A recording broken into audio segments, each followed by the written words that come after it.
Salut les amis, salut, bienvenue dans les Fous du Foot. On va rapidement aborder ce sujet qui nous a tous surpris hier en apprenant que la CAF vient de déclarer ou encore le Maroc champion d'Afrique des Nations. Une décision très controversée qui a vraiment fallu que tout le monde puisse savoir que c'est quoi cette dinguerie qui vient d'arriver. Mais c'est vrai, hier, le jury d'appel de la CAF a pris une décision vraiment très sévère pour invalider encore le titre du Sénégal et valider le titre du Maroc. Donc, on va en parler rapidement ici. Dans ces temps additionnels, on a jamais vu un match de football aller avec un temps additionnel de plus de 2 mois, mais c'est vrai, une finale de la CAN avec un temps additionnel de plus de 2 mois. Donc, c'est ce qui est arrivé. Pendant que tout le monde croyait que l'affaire a été bouclée, tout a été réglé, mais non, parce que le Maroc, via sa fédération, continue quand même à lever cette situation à l'appel pour aller contester la décision de la CAF. On se rappelle bien que la CAF a déjà rejeté auparavant, après la finale, parce que le Maroc avait déjà introduit sa requête et la CAF avait rejeté cette requête-là. Donc, et le Maroc avait décidé d'aller continuer, poursuivre la CAF à faire l'appel, comme on dit souvent. Donc, et voilà, les jurys d'appel de la CAF maintenant viennent de décider et sa décision quand même contredit ou encore annule, je dirais bien, annule la décision qui a pris auparavant la CAF de rejeter les requêtes du Maroc. Donc, ce qui est arrivé, c'est que cette décision d'appel vient directement d'enlever les titres au Sénégal. On rappelle bien que le Sénégal qui a gagné son titre sur le terrain après 120 minutes de jeu. Et voilà, la CAF vient de retirer ce titre-là au Sénégal et l'attribuer au Maroc. Donc, ce qui veut dire que le résultat de la finale est aboli. Donc, la finale qui était sur le score 1-0, ce résultat-là est aboli. Le Sénégal perd son match par forfait, donc 3-0, et le Maroc va gagner son titre, son deuxième titre. On va revenir quand même dans ce contexte-là. On va parler quand même de plus en plus pourquoi cette décision, quelles sont les décisions qui ont été déjà prises de cette manière-là et est-ce qu'il y en avait des décisions passées? Est-ce que la CAF a pris une bonne décision? Qu'est-ce qui se passe avec la CAF, avec des décisions controversées? L'institution qui est la CAF a commencé quand même à perdre sa crédibilité au vu des supporters africains. Au vu du monde, la CAF a déjà perdu sa crédibilité. On a vu la finale. Pendant que la compétition comme la CAN a commencé déjà à gagner quand même beaucoup en termes d'engouement dans le monde. Il y a beaucoup de gens ont encore commencé à regarder la CAN partout dans le monde. Et voilà, la CAF, comme dans son habitude, vient de nous surprendre encore. Ils nous ont surpris pendant les arbitrages bidons tout au long de la compétition. Et ils ont montré la tendance de vouloir donner la coupe au Maroc. Et voilà, après avoir perdu sur le terrain, donc ils ont continué au bureau pour essayer de donner ce titre au Maroc. Vraiment, pour moi, c'est désolant quand même parce que ça continue à jeter de la doute ou encore à discréditer cette institution qui est la CAF, parce que les gens qui travaillent dans cette institution ne sont pas fiables. Des gens qui prennent des décisions dans cette institution ne sont pas fiables. Les Africains ne peuvent pas se confier à cette CAN, à cette confédération africaine, parce qu'il n'est pas fiable, il n'est pas crédible. Parce qu'on ne peut pas comprendre une institution qui prenne une décision, il va revenir à sa décision, et si ça devient chaque fois c'est comme ça, donc l'institution perd crédibilité. On ne peut pas comprendre que le Maroc, qui vient de réclamer aujourd'hui réclamer qu'on applique les règles, et au moment lui aussi elle a gagné son premier titre. Et je vous rappelle bien que le premier titre du Maroc a été gagné dans des circonstances pareilles. Le Maroc en 1976, le Maroc avait quitté le terrain, le match face au Guinée. Guinée, le Maroc avait quitté le terrain. Pendant 45 minutes, je vous dis bien, pendant 45 minutes, les équipes marocaines avaient quitté le terrain parce qu'ils perdaient 1-0 ce match-là. Ils ont décidé de quitter le terrain et après 45 minutes, ils sont revenus, ils ont égalisé et c'est ce qui a fait que le Maroc est champion d'Afrique. Donc, si le Maroc aujourd'hui vient réclamer, parce que les Sénégalais, certains joueurs du Sénégal ont quitté le terrain, que l'arbitre devait annuler ou on devait arrêter le match et attribuer le forfait au Maroc, au Sénégal, on va dire la même chose. Le Maroc doit rendre son titre au Congo parce que si dans cette époque-là, la compétition se jouait en termes de classement et les deuxièmes poursuivants du Maroc, c'était la République démocratique du Congo, encore les Zaïre à cette époque-là.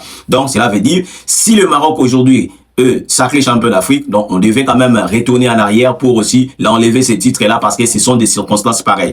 Je ne sais pas si ces gens-là qui décident dans la CAF, ils tiennent compte des circonstances pareilles, des décisions prises dans le passé, parce que je ne sais pas s'ils prennent des décisions pour prendre des décisions pour satisfaire des gens, mais ça ternit l'image du football africain, ça ternit. Et moi, les gars, là, je vais vous dire quelque chose de très important.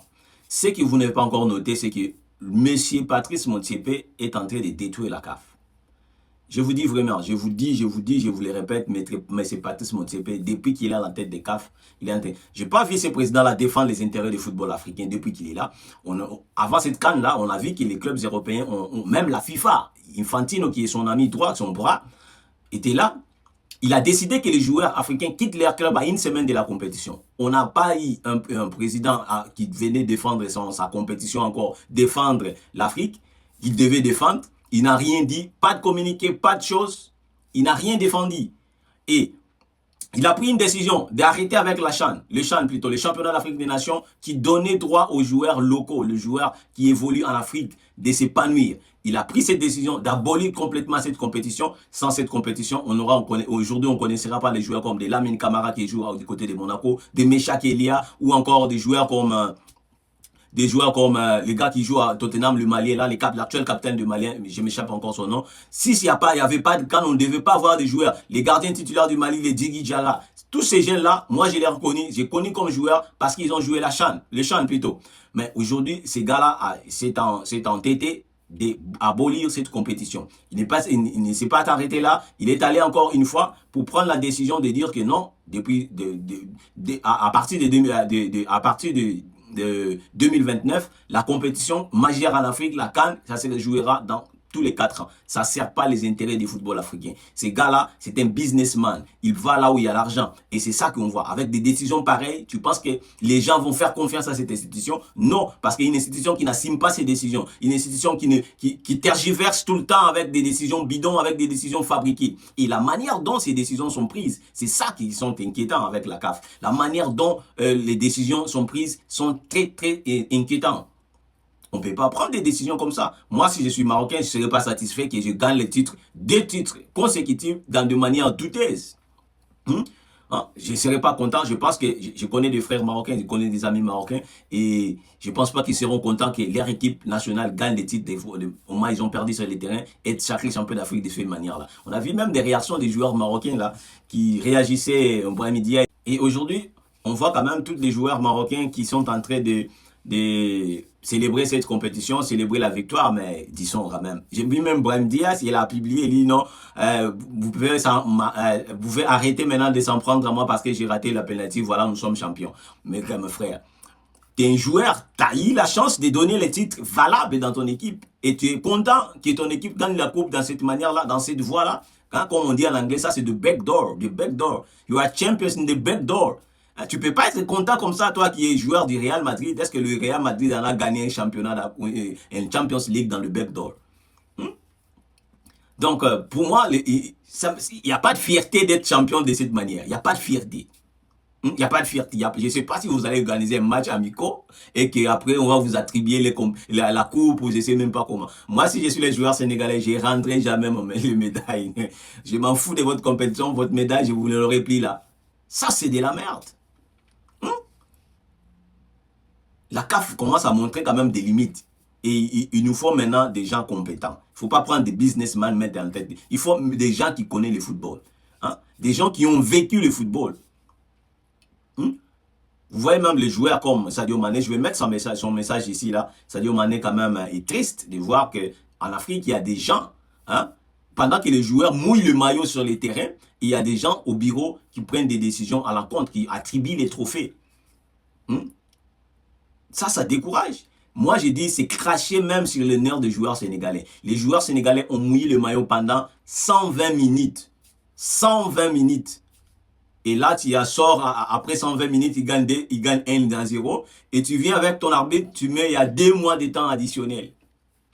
Finalement, pour donner les titres au Maroc. Ça, c'est de la merde. C'est cracher sur le nerf de ces talents. Ces gens qui viennent en Afrique pour faire évoluer notre football, faire évoluer notre culture, montrer aux gens combien l'Afrique est unie. C'est compliqué comme ça, des gens qui prennent la décision à la CAF. Je ne sais pas, ces gens-là, je ne sais pas, ils souffrent de quel type de syndrome quand même. Vous ne pouvez pas être content de prendre des décisions pareilles. Et je vous rappelle, la CAF en a pris déjà des décisions pareilles en 2019. Il y avait une compétition. Comme je disais, il y avait même en 2019 une finale de la Ligue des champions africains entre l'Espérance de Tunis et l'équipe de Wydad Athletic, qui est notre club marocain. Et l'équipe marocaine a décidé de quitter la pelouse avant même la fin du match. Et l'arbitre du match avait arrêté. L'arbitre avait pris une décision, avait arrêté le match. Je vous dis bien, regarde la dinguerie de la CAF. L'arbitre avait arrêté le match en appliquant le même règlement qu'eux ils disent aujourd'hui. L'arbitre a appliqué le règlement, le match est arrêté, l'équipe a été déclarée forfait, l'arbitre a déclaré l'équipe vainqueur, c'était l'Espérance de Tunis. Mais je vous dis, quelques mois après, la CAF a annulé la décision de l'arbitre, il a dit que cette finale-là, c'est à rejouer. Tu vois la mentalité des gens qui dirigent le football africain. Et aujourd'hui, ils vont nous dire que non, voilà, on doit respecter les règles, il y avait les règlements, les Sénégalais ont quitté la pelouse, mais je vous dis, l'équipe marocaine Wydad Athletic de Casablanca avait quitté la pelouse en 2019. Et notre affaire, le Maroc lui-même en 1976 avait quitté la pelouse face à la Guinée. Donc là, on voit les deux poids, deux mesures. C'est pour ça que j'ai dit que M. Motiepe, c'est un businessman. Lui, il va là où il y a l'argent. Comment on ne peut pas dire que vous êtes corrompu dans ce type de situation comme ça? Comment on peut croire que votre décision est véridique? Comment on peut croire que vous avez suivi au pied de la lettre la décision que vous avez prise? Au moment où on voit que si la décision est contre une équipe qui vous plaise, vous allez revenir. Ils ont voulu faire rejouer le match de l'Espérance de Tunis. Mais heureusement, l'Espérance de Tunis a saisi la tasse. L'Espérance de Tunis a saisi la tasse. Et la tasse a annulé la décision de la CAF qui voulait refaire jouer la finale.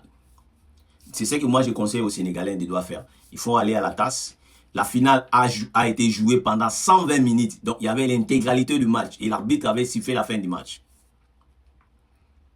Donc, dans ces cas-là, on ne peut pas dire que non, voilà, il n'y avait pas une continuité de match. Si c'est ça, on devait retirer aussi le titre du Maroc qu'il en a gagné comme ça, de cette manière-là.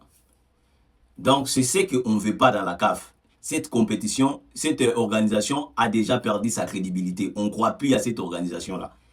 Hein? Infantino vient à la CAF avec son ami Moussefé, il peut faire ce qu'il veut, il peut changer des choses comme il veut. Ça ne marche pas.